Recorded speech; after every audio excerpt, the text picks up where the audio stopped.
bei whisky.de, dem Treffpunkt feiner Geister. Und heute bin ich in den Äußeren Hebriden, also ja wirklich die Inseln, die weiter weg sind von Großbritannien, aber ja, sind noch die britischen Inseln. Es ist sogar die zweitgrößte britische Insel, also nach Großbritannien die größte Insel von Schottland. Ja, und wir sind hier auf der Isle of Harris. Das ist so, ja, Isle of Harris, Isle of Lewis gehört so zusammen, sind so zwei Halbinseln. Liegt einfach daran, dass die früher einfach diese Gebiete Lewis und Harris hießen. Ja, ist eigentlich eine Insel, aber die heißt Lewis und Harris. Ist komisch, ist aber so. Und ja, hier bin ich eben auf der Seite Harris und hinter mir ist das Dorf Tarbert und dort ist die Isle of Harris Destillery. Und ja, lass uns noch ein bisschen über die Geschichte reden von der Brennerei. Es hat alles mit einem Amerikaner angefangen, bestimmt ein reicher Amerikaner, der hier in den 60ern, 70ern hierher gekommen ist und sich sogar eine kleine Insel neben Harris gekauft hat. Und der hat irgendwann dann gemerkt, oh, hier ziehen so viele Leute weg. In den 60ern, 70ern war das ganz schlimm. Da ist die Population um 50% gesunken, einfach weil hier keine Industrie, kein Gewerbe da war, keine Arbeitsplätze, und es den Leuten schlecht ging, sie gerne alle einfach irgendwo nach Großbritannien oder so aufs Festland gezogen sind. Und ja, er wollte jetzt was dafür tun und hat für 8 Jahre Investoren gesucht und mit der Regierung gesprochen und dann auch noch Planung und Genehmigung und alles. Und da war das circa 8 Jahre hat es gebraucht.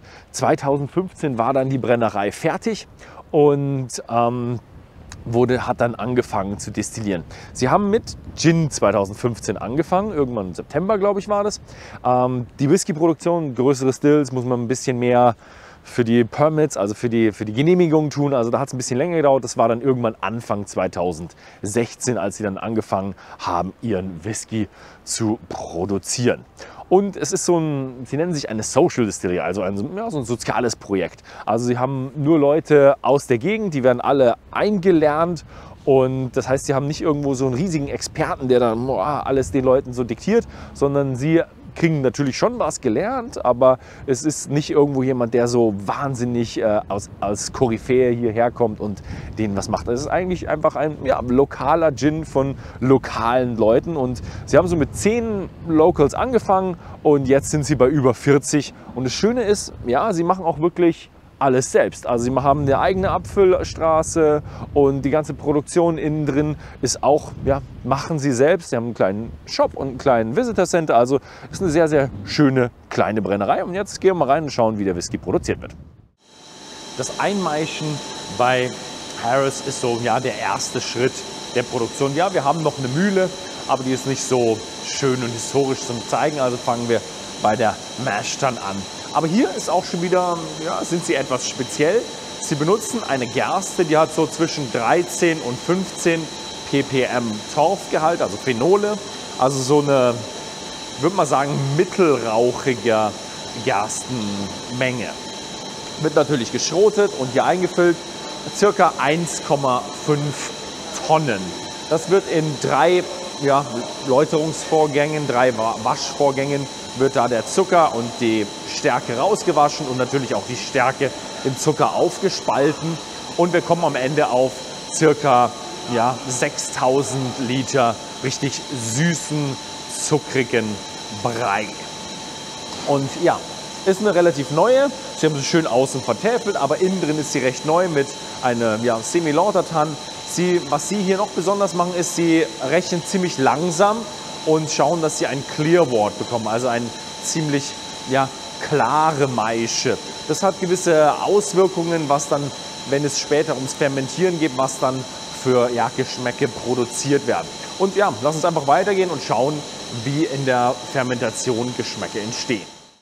Die Brennerei hat 8 Washbags aus gewöhnlicher Douglasie. Und sie werden mit 6000 Litern befüllt, aber haben gut viel mehr Platz, damit sie nicht überkochen.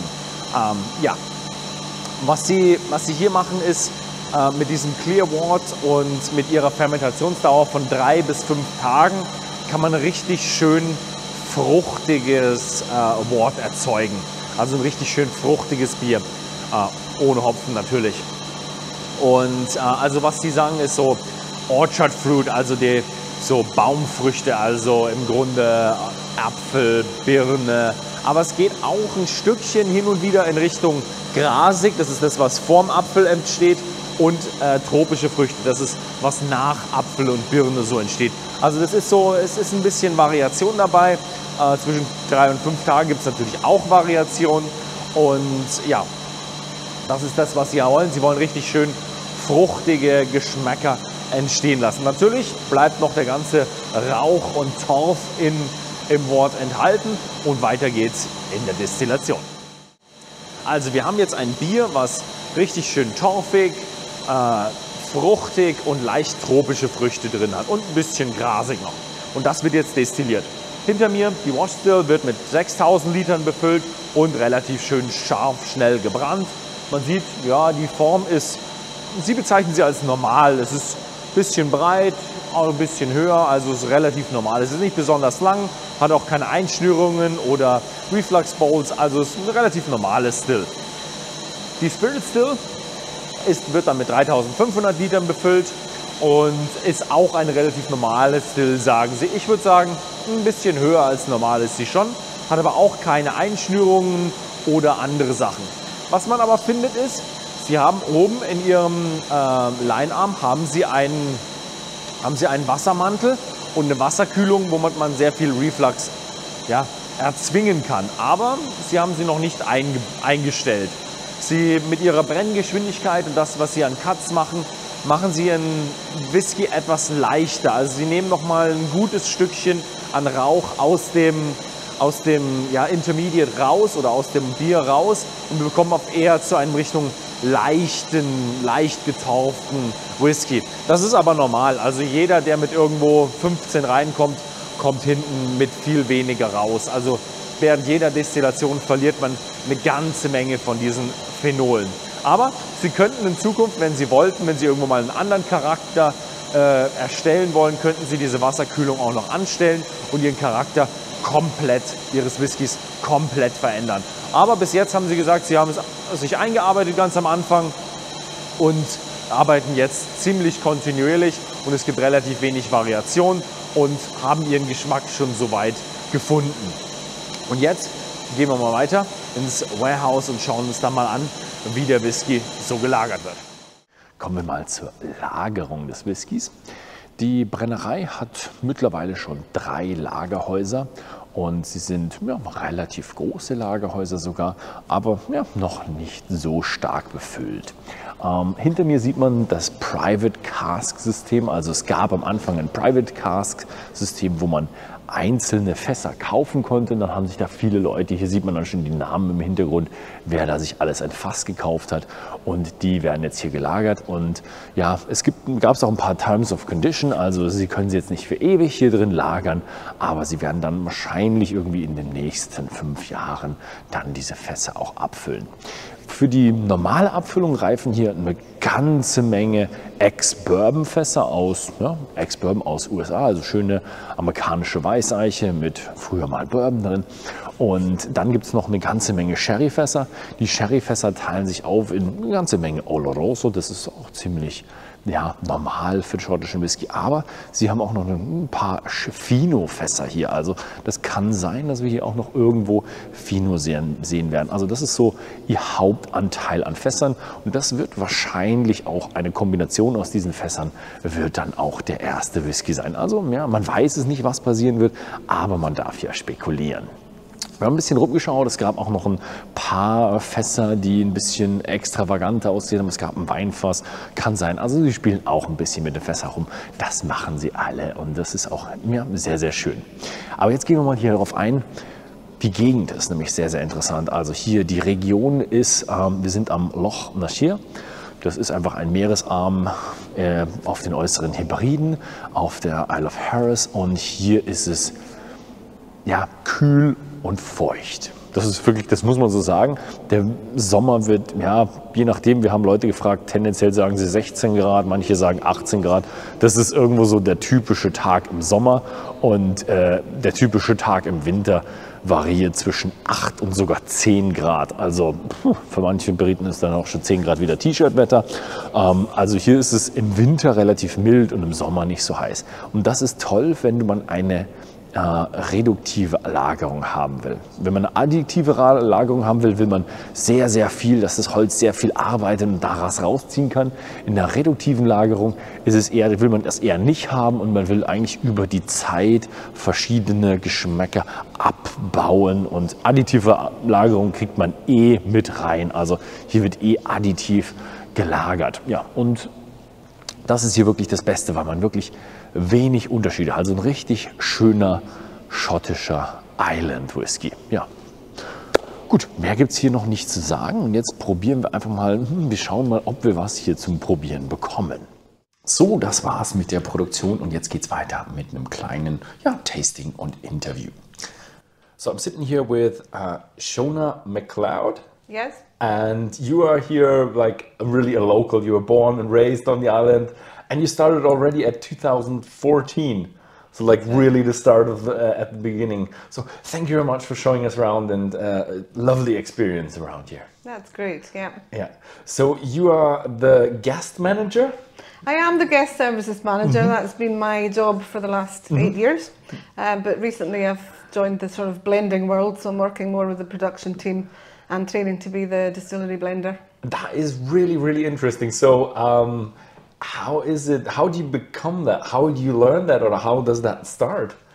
I suppose it starts with a natural kind of ability to be able to pick up certain smells in the spirits. Our flavour consultant Gordon Steele has been teaching us for many years on the gin front, so we were tested in the very early days for our sensory abilities.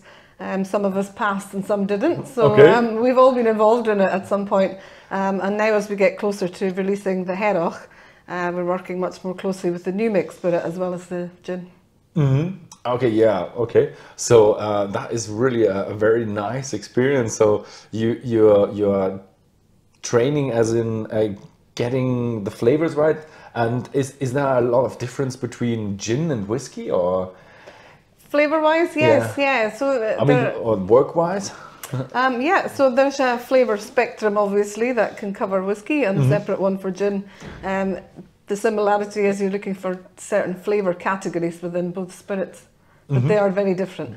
Okay, and you started off with the gin, and then you got into whiskey. So how was that? Is whiskey now like, is it much weaker, or how do you see it? Whiskey was very new to me. I didn't drink whiskey. I was very comfortable with gin and was familiar with it, so that was easier for me. Okay. But it's very exciting learning about the whiskey, and obviously our own spirit is.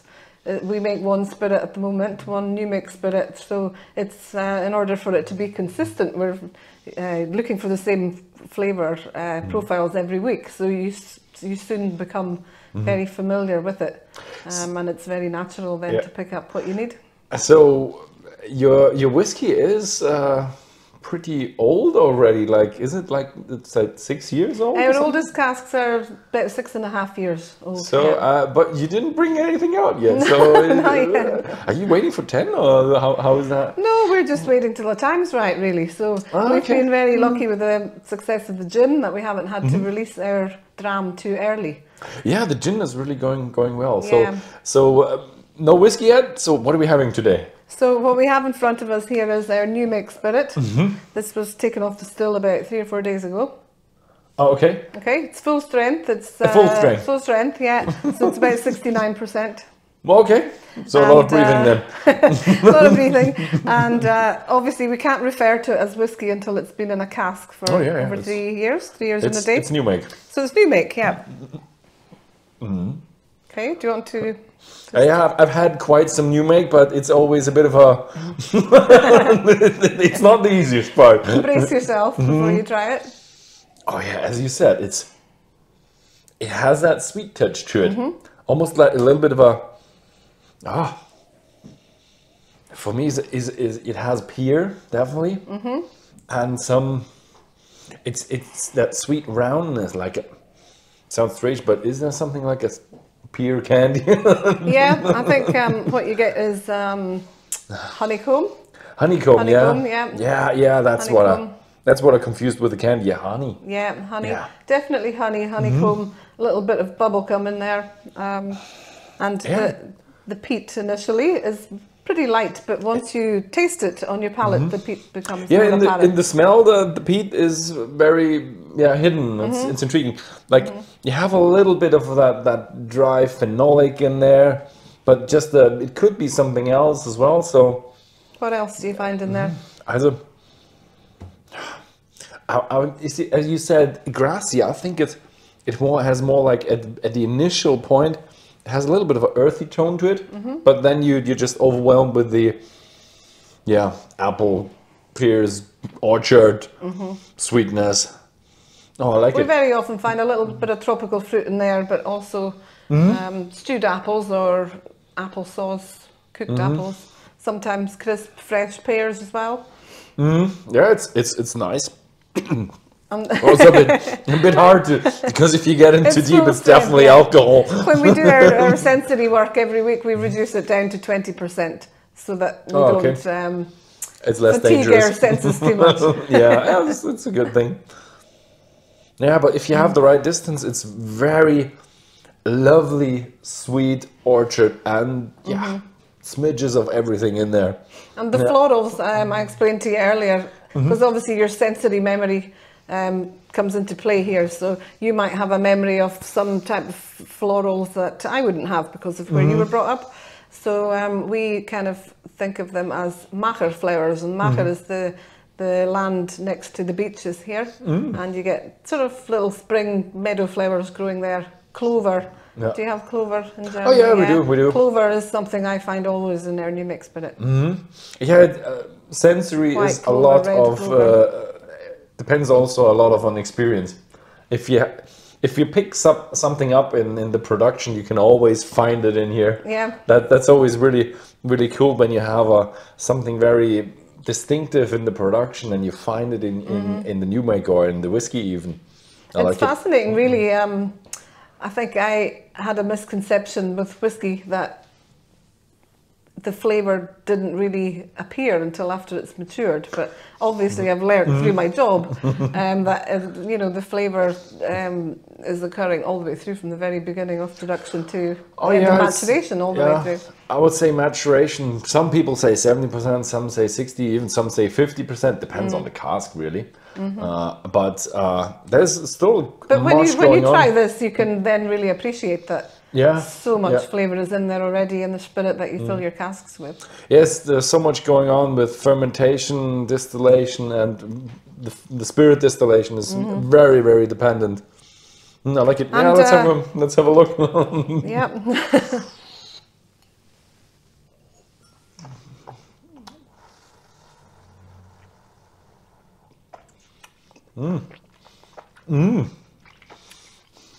So what are you getting now? Lots of things. An explosion of flavour. Warm, sweet. A little spice. Now I get this feeling that you have with the stewed apple or stewed pear. And a maltiness. Get a little bit of a porridge feeling going on. Yeah. A little bit of a porridge feeling. But I don't know if that porridge has been on the stove for a bit too long. But I like it. It's a little like a warm malt drink as well. Yeah. You have really, when you feel the peat, then you get a good whiff from the mash tun. You have a lot in there, and then here in the glass and in the flavor as well, it's just lightly. It's just a smidge of it. It's really not overwhelming. So the pears, the fruitiness, and maltiness, and all these other stuff is more dominant than the peat. The peat is really a nuance in it, but it's lovely. It's nice. It's kind of long lasting on the palate, isn't it? It keeps going for a little while. Yeah. I like it. Oh, that is nice. But let's talk about the distillery. It's lovely. I just thought, you're going to the Outer Hebrides. There's just going to be a small hut, a few stills in there, and that's it. It's a lovely building here, a lovely operation you have here. Yeah, I mean, it was purpose built for obviously distilling amazing spirits, world-class spirits, but also as a visitor centre. We live in a tourism area here, so as you can see around the village today, it's very quiet because it's November. But from March to October, we have a busy tourist season. So, we have a dual purpose here to be a tourism destination as well as a producer of spirits. It's a lovely tasting room with is that like, what do you call it, a flavor abacus? This is our flavour abacus. Okay. Or so a tweed abacus. So each of the different tweed bobbins are reflecting different flavours that appear during whisky production. Okay. And this is where the tour starts. And our tour starts in here. So we start with a dram in Harris. We don't finish with one like many other distilleries do. Okay. And, good idea. this room is designed to feel like the inside of a cask. So as you can see, the walls are charred like a bourbon cask would be, or toasted like a sherry cask would be, and we've got a natural, the natural Harris sunlight coming through the skylight there. And this is Harris rock, so this was quarried in South Harris. It's called a northicite. Yeah, I do like what you have on tour. You have like the botanicals. Are the tours like separate? You go gin tour and you go whiskey tour, or is that combined? It's mainly a whiskey tour because we're first and foremost a whiskey distillery that makes gin. So we do have an element of the tour that focuses on the gin and the botanicals and the bottle design and everything about our gin, but the majority of the tour is about whiskey. Okay. Can you just come here and do a tour, or do you have to pre-book, or how does it work? Pre-booking, absolutely, yeah. Because as you can see in our flavour room here, we're quite limited numbers-wise, so we can only take 12 maximum in here. Okay. So our tours were always designed from day one to be intimate, small groups. It's just a really nice experience then, and the group get to know each other in the flavour room here before they move on through the rest of the tour. Okay, very nice. So I do love it. It's nice. So you do get a lot of tourists around here. So how is the best way to reach you? Through our website or through our just phoning up to book a tour. Okay, no, I mean, how do you reach you the distillery? Like, how do you travel here? Yeah, so by ferry from Skye to Tarbert, which our ferry terminals just outside. Or you can also travel from further north in Scotland and Ullapool across to Stornoway, which is in the island. Is that the way you came? And then you drive down 45 minutes to Tarbert. Okay. You can fly to Stornoway as well from Inverness, you have an airport. Edinburgh, I'll try the airport tomorrow for going home, but but it's good. It has like 3 runways, so you can land at pretty much any wind, no side wind. Wind doesn't affect the flights at all, really, but wind affects the ferries pretty much all the time. Yeah, I've seen that. Okay, so in summer it's really pretty warm and nice. Well, we're in the northwest of Scotland, of course, so we don't get very hot temperatures here, but nor do we get very cold ones in the winter either. We get very little snow lying because we're on coastal. So a very warm day for us in the summer might be 18 to 20 degrees. And a really good summer's day. Okay, so you have to like the island climate. But, you know, the winter is maybe 10 degrees. So we don't have, that's very good for maturation though. We don't have really high temperatures and really low temperatures. So we're pretty confident that our warehouse is in a good spot for maturing the Hearach. Definitely. Oh yeah, so definitely come around here. And thank you very much for showing us around and telling us so many information. It's lovely to meet you. Yeah, it was lovely. So, and thank you very much for watching. And if you found this video interesting, then please feel free to share it with your friends, and see you next time.